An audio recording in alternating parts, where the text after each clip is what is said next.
Hey, how's it going everyone? Welcome to part 13 on a series where I show you how to build a simple modern habit tracker called consistency.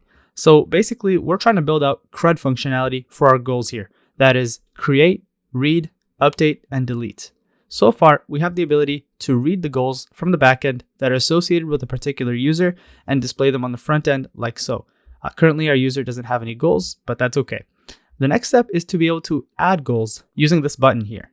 And so far, we've created the UI, this nice looking modal here, as you can see, and we're able to enter a goal name, and we did some basic error checking.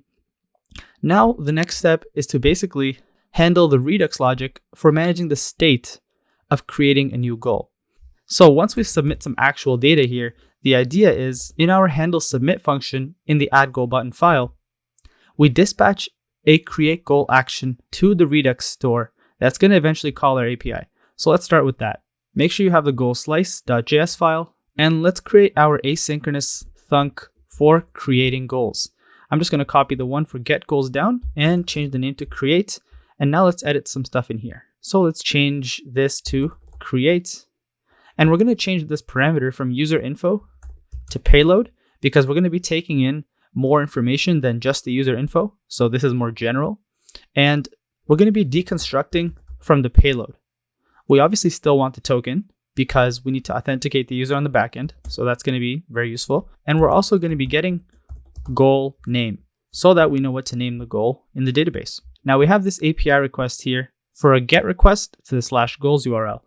Let's change it to post because we're creating a new resource on the backend.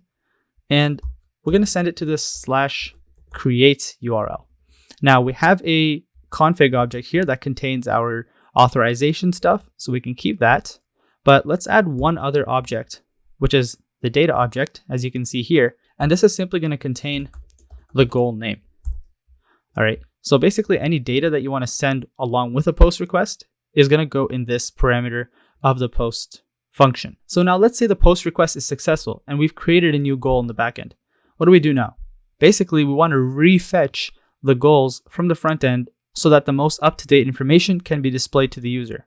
And so instead of return response.data here, we're just going to return. But before that, basically, we now want to dispatch this get goals asynchronous thunk. So to do that, let's get dispatch from the thunk API. Now remember, thunk API is already automatically passed into our payload function here when we dispatch our create goals action creator to the store. It's all a little bit confusing, but once you work with it a bit enough and read through the docs, it should help a lot. So now we have dispatch, and let's simply call it with the get goals thunk action creator. And obviously we need to specify what user we need to get it for. So let's just send along the payload because the payload contains the token. So that works. And let's save that. Okay, now remember, when we're creating an asynchronous thunk, it's automatically going to dispatch those lifecycle actions, as I mentioned so many times in previous videos, which is what makes Redux Toolkit really cool. Now remember, we have to handle those extra actions that are going to be dispatched to the store. For example, for get goals, we handle the case where a pending action is dispatched to the store, and we do some state management stuff according to that action. Now we need to basically do the same thing for create goals, but I'm only going to use the pending and rejected case. And I'll explain why in just a sec. Let's take both cases and modify it for create goals. Okay, so when we first dispatch create goals to the store, it'll dispatch the pending action automatically for us, and we'll set the loading for the goal state to pending. Now, if our asynchronous request is rejected, then it'll change the state to idle, and it'll set the error state to action.payload. Now, the reason I'm not taking the fulfilled case is because if our post request for creating a goal is successful, then we are dispatching a get goals action, which means the fulfilled case for creating a goal is the same as the fulfilled case for getting a goal, which is just to refetch the goals, right? Okay, I hope that made sense. Let's save this file now. Let's go back into add goal button. At the top, let's import what we just created, which is create goal. I should make this singular, create goal. And let's get that from component /goals/goal slice. And now we can simply dispatch that thunk action creator inside the handle submit. If we type use here like this, it'll autocomplete the use dispatch, and we have the function we need. Let's get rid of this. And now remember how I said we're passing a payload to the create goal thunk action creator? Let's create that payload here. Const payload equals an object. We want a token in here, and it's going to be coming from loggedinuser.token. We also need to get this from the Redux state. So if you go into the goals.jsx file, we wrote this in the previous video, we can just get this user state stuff and post it into the add goal button file. Now all we're doing is selecting the user state and extracting the logged in user from it. And now let's continue adding to our payload. So we have the token for the user. Let's also add the goal name, because this information is necessary for us to save the goal in the backend. Great. So now let's add parentheses here and pass in the payload. All right, that's looking good so far. Going back to the goals slice file, I realized we actually don't need to save the response here, because after we make the post request, like I said, we're simply just getting goals if the post request is successful. So the next logical thing here is to obviously write this route on the backend. So let's open up the backend folder, go into the routes, goals routes file. And now here now in the last video, we wrote the route for reading goals from the database. I'm just going to duplicate that down and change this to router.post, because now we're handling a post request. And like I said, it's going to be at the /create URL. A lot of this stuff can remain the same. We need to authorize the user that's sending the request. We're extracting that user from request.user, but now we actually have an extra field that we need to get from the request, which is the goal name. And it's going to be coming from request.body. The next thing we need to do is write a query to save our goal to the database. So we're going to modify this section here a little bit. So instead of find goals query, we'll change it to create goal query. So let's write that here. So what we want to do is insert into goals, which is the table name. And now let's specify the columns. We're going to be saving the name along with the user ID. And for values, we're going to be putting two things, $1 and $2, which, as you know by now, come from this values array down here. So we can keep authUser.id as the second thing, because user ID is $2. And the first thing we need is goal name. I also realized we need curly brackets around this because we are deconstructing this field from the request.body object. Okay, now we're going to have our query response. We're calling pool.query with create goal query that we just wrote, and we're catching any errors that may arise from creating our goal in the database. So here we're going to put create error creating goals, and here, taken from the previous function, we're returning the rows that come from this query. But the thing is, we don't need the rows that come from this because we're simply creating a resource in the database. You could return it if you want, but I chose to just leave it like this. And at the end, I'm just going to put res.status to 200, which means, okay, whatever you tried to do worked. And I'm just going to say res.send with no data because I don't need to send anything back. So that should be good for this. Let's test it out from the front end. Create goals as not defined in goal slice. So let's go into goal slice. Remember when I changed this to singular? I forgot to change it down here in the reducers. So let's just take off those S's. We're also missing some imports. So I'm just going to go into goals.jsx, grab this line where we're importing the use dispatch and the use selector, and paste it up here. Anything else? Nope, looks good. Let's try to add a goal. Okay, awesome, there we go. So we can see here on the front end that the goal was in fact created. All right, so now we're moving on to the update goal functionality. So right now this pencil icon doesn't do anything when we click it. The reason for that is because obviously in the goal.jsx file, we only have an image being shown here for editing. We don't actually have a button component yet. So we're going to do pretty much what we did for add goal button, which is to create a standalone component that opens up a modal, allows us to enter information, and we can submit it to the backend. So let's start off by duplicating this add goal button folder over here and change the name to update goal button. Okay, so now we have this over here and we can pretty much modify this to get what we need. So first, let's start with the index.js file, and let's quickly edit the export to update goal button. And now let's actually make that component. And we're going to be modifying the add goal button.jsx file. So first of all, we'll rename it. Cool. And now there's going to be a bunch of changes that we have to make in here. First of all, we have to change the name of the component. So I'm just going to do Command D to highlight everywhere that it says add goal button. And we're just going to change the add to update. All right. And what else? We also don't need this text over here that says add a goal. That's this text over here. We no longer need that for the edit button. And we can change the PNG as well to edit.png. Change the modal title to update goal. We'll keep the label the same. The input could be the same. The error section is fine. And we'll change the submit button text to update goal. All right, that should be good. Let me save it. And now in the goal.jsx file, let's replace this image over here with that component that we just made. So it's called update goal button, and I'll just auto complete that. Copy it, and okay. And let's import that by just changing this to update goal button, save it, and let's take a look at the front end. Okay, so the button comes up and our modal comes up as we expect it to. We have this weird padding issue over here, and the reason for that is because in the goal.jsx file, I have some CSS that I don't necessarily think I need.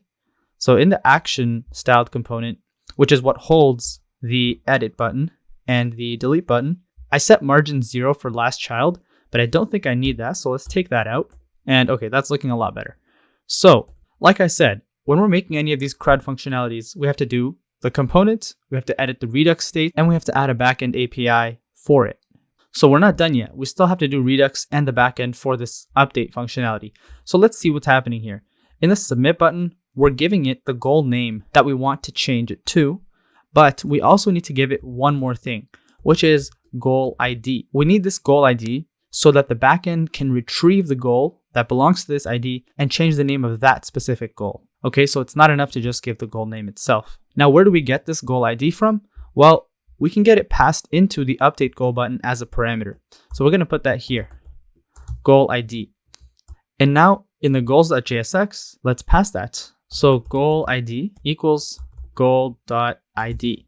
Okay, and we can say goal.id here because we are simply mapping over all of the goals and we're accessing the ID field. Okay, so now we have this button, which when we click it, gets the ID passed to it, and we have a form that lets us enter a new name. Once we hit submit, we have this payload that contains user information, the goal name, and the goal ID that we want to edit.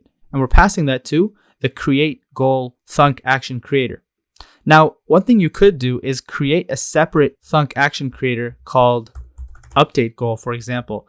But if you look closely at it, the only difference between creating a goal and updating a goal is this goal ID over here. And so I'm going to keep this action name the same. And if we go in here, you'll see that we're sending a post request to the create URL. What we want to do for updating is sending a put request to the update URL. And so I'm going to do a simple check over here. So let's extract the goal ID from the payload. Okay, so essentially the idea is if we have a goal ID, then we want to send the put request for updating. But if we don't have the goal ID, then we want to do the create. Okay, I hope that makes sense, because if we don't have a goal ID, then we're essentially creating a new resource in the backend. Okay, so if there is no goal ID, then we will do this create post request to the create URL. Otherwise, let's copy this request over here, and I'm going to change it around a little bit. We're going to change it to a put request because we're updating an already existing resource. So that's why we're using put and not post. And the URL that we want to send it to is goals/update. We'll give it the goal name as well as the goal ID, and we can keep this authorization stuff the same. We're going to make a little change to this URL here. When we want to specify a particular resource to update in the backend, we need to send it the ID of it. And we're going to send that in the URL by appending goal ID to this URL. All right. So after this put request is done for updating the goal, this can remain the same. We're simply dispatching the get goals action so that we can get the updated list of goals. I'm just going to remove this comment over here. We don't need that. And great. Everything seems to be set up from the component and the Redux perspective. Let's jump to the goals routes.js file, which is on the back end, and let's create the route for updating. So I'm going to copy down this route for create and change it around a little bit. First of all, we'll do router.put. The URL is going to be /update/:id. And we're putting the colon here to specify that this is a variable that's being passed to the URL and not just some other string. And we can keep getAuthUser, obviously, because we need to authorize the user that's sending the update request. And now let's also extract goal ID from request.params.id. And this ID refers to this over here. All right, so now let's change up the query a little bit. We'll change this to update, and let's just rewrite this query. So we're going to update the goals table by setting the name equal to $1, which is the goal name down here. But there's some conditions for this, where the user ID equals $2. So the user ID of this particular row has to be the ID of the authorized user, and ID equals $3, which is going to be the goal ID. Okay, so essentially this finds the one row in the goals table where the ID is the ID of the goal that we're trying to update, and the user ID belongs to the ID of the user who is requesting the update. And now we're simply going to run that query and catch any of the errors. The parameter will say update error and then error updating goal. We'll set the status to 200 and just call the send function. So let's hit save and let's see if this works. If I just enter a new name, hit update, it did not update. What went wrong here? All right, I think it works. All I had to do was kind of refresh the page and maybe save a file or something. But if I go here to edit something like this, it does work. So I think we're good here. But you'll see another problem. Let me edit this goal over here. New first goal, for example. You'll see that it doesn't maintain the order of the goals after we edit something. So we need to maintain an order here. Let me show you another example. If I make goal 3, it comes up down here. And now if I edit the top goal, it's at the bottom. So we want to maintain the order. How are we going to do that? Well, it's actually pretty simple. In the goals list.map here, in the goals.jsx file, we need to simply put some operations before we do the map. And here's what we're going to be doing. Before the .map, we want to say .slice. The reason we want to slice is because we're going to create a new copy of the array, which we can then sort, and then we can map over that sorted list. Okay, so we're going to slice, and then after we're done slicing, we're going to call the sort function from JavaScript. And now sort is going to take two things, A and B, and the operation we're going to put in here is very simple. We're going to say A.id minus B.id. Okay? Now what's happening here is it'll go through all the elements of goals list. And remember, goals list is a list of objects, and those objects have IDs. So we're trying to sort by IDs so that we always maintain the same order. All right. So basically, if you look in the docs for sort, if you have a list, for example, 42513, and you sort with A minus B in the body of your function, you'll have the items in ascending order, which is what we want. And if you want to know a little bit more about how it works, you can read up on how the compare function works in terms of if it returns a value less than 0, it'll leave A and B unchanged, so the order will remain the same. But if our compare function returns something greater than 0, then it's going to put B before A. Okay, so in our case, we're simply subtracting the IDs, and depending on what value is returned here, the sort function will arrange the items accordingly. So let's save this, and now let's take a look and edit again and see if the order is maintained across edits. So we have new first goal here as the first thing. If we edit this to hello, for example, we can see that it actually does stay in the position that it was the first time. Same with this one. If we change this, we can see that it stays in the same position as well. And this is because they're being displayed on the page in terms of the order of their IDs. So the order will always stay the same, which is great. As you can see also here, we don't have a cursor pointer, which kind of bothers me. So I'm going to quickly change that. Cursor pointer for update goal button and also for add goal button. There we go. That's more satisfying. Okay, so that's going to check off the update goals functionality. The last thing we need to do is be able to delete a goal. And as you can see, this functionality is very, very similar to what we've done before. And because I don't want to make these videos crazy long, I'm going to follow pretty much the same steps that I did for deleting the goal, but I'm not going to include them in this video. Instead, I'm going to show you what it looks like afterwards, just to save you guys a little bit of time. All right, so if you guys have been following along with this video or even the previous parts, what I'm about to explain should be fairly straightforward. So I created the delete goal button .jsx, and as you can see, it takes in the goal ID that we're trying to delete and the goal name. The reason it takes in the goal name is because we simply want to show a label here that says, are you sure you want to delete whatever the goal name is? So that's why we have that. We don't necessarily need it for the backend for any reason. But then we have our regular modal stuff, open, close modal, blah, blah, blah. You've seen this before. And now when you click handle submit, our payload has only the token so that the user can be authorized and the goal ID so that the backend knows which goal to delete. And now let's look at the delete goal create async thunk here. We can see the only difference between this and some of the other async thunks we wrote up there is the API that it calls. So we're sending a delete request to the /goals/delete URL, and we're giving it the goal ID here. Pretty straightforward. And then if that's successful, we dispatch the get goals so we can refetch the most recent goals for the user. And also down here in the extra reducers, I have two little cases here for delete goals pending and delete goals rejected. Now remember, the fulfilled case is handled by get goals, which is why I didn't include that here. So now let's jump to the backend. And we can see here that we have a router.delete function. At this URL, we authorize the user. I can delete this console log here. This is just a test. And here's the delete goal query. We're deleting from the goals table where the ID of the goal equals goal ID, which is passed from the front end. And the user ID is the ID of the authorized user. So it's going to delete that specific goal in the goals table. And then we simply run that query, catch and return any errors, if there are any, and return a 200 status if it's successful. I can hit delete and we're good. One thing I forgot is to change this color from green to that pink color. So let me do that real quick. I'll go in the delete goal button, file, and for the submit button, we want this background color, EF5B5D. All right, so that covers everything I wanted to do in this video. We've now successfully created, read, updated, and deleted goals. So if you've made it this far and you've coded along with me, congrats on finishing this feature. I'm really happy you decided to follow along, and I hope you learned something from this process. Now, the next thing that we basically need to do is create this whole habits section over here that I have yet to do even in the demo project. School's been keeping me pretty busy, so I haven't really started this feature yet, but my goal is to try to get it done this week, inshallah.